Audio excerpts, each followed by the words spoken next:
से हरिवंश राय बच्चन जी द्वारा लिखित दिन जल्दी जल्दी ढलता है की व्याख्या करने हेतु उपस्थित हुए। कविता की व्याख्या से पूर्व हम हरिवंश राय बच्चन जी के जीवनी पर थोड़ा सा प्रकाश डालेंगे। डॉक्टर हरिवंश राय बच्चन जी एक उच्च कोटि के कवि थे।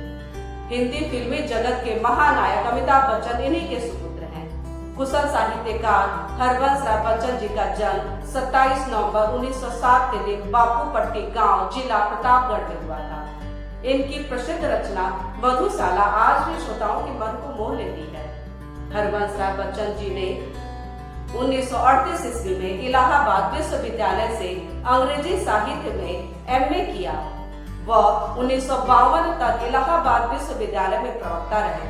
1952 में पढ़ने के लिए इंग्लैंड चले गए, जहां कैम्ब्रिज विश्वविद्यालय में अंग्रेजी साहित्य काव्य पर शोध किया। 1955 में कैम्ब्रिज से वापस आने के बाद भारत सरकार के विदेश मंत्रालय में हिंदी विशेषज्ञ के रूप में नियुक्ति हो गई। 18 जनवरी 2003 को मुंबई में श्री हरिवंश राय बच्चन जी का निधन हो गया।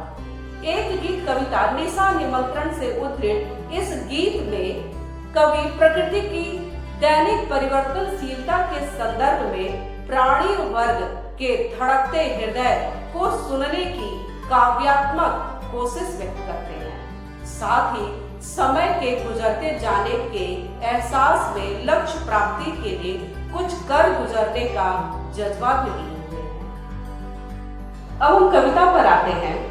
दिन जल्दी जल्दी ढलता है, हो जाए न पथ में रात कहीं, हो जाए न पथ में रात कहीं, मंजिल भी तो है दूर नहीं।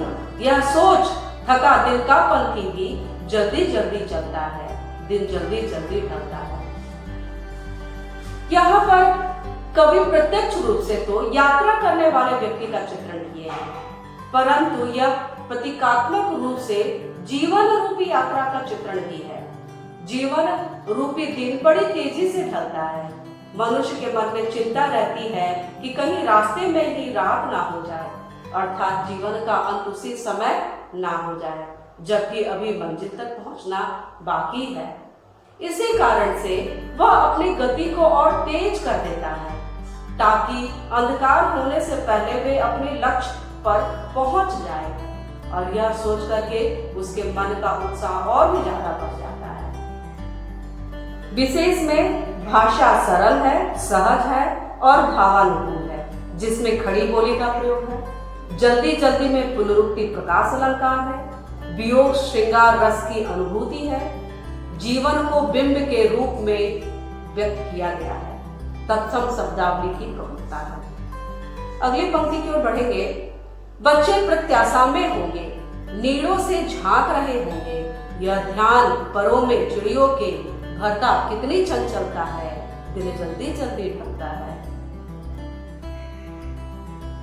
कवि पक्षों के माध्यम से यह हमें बताना चाह रहे हैं कि लक्ष्य पर पहुंचने की जल्दी मात्र मनुष्यों को ही नहीं होती, बल्कि पशु पक्षियों को भी होती है। कवि कहते हैं कि मादा पक्षी को शाम होते ही यह चिंता होने लगती है कि उसके बच्चे उसके लौटने की राह देख रहे होंगे।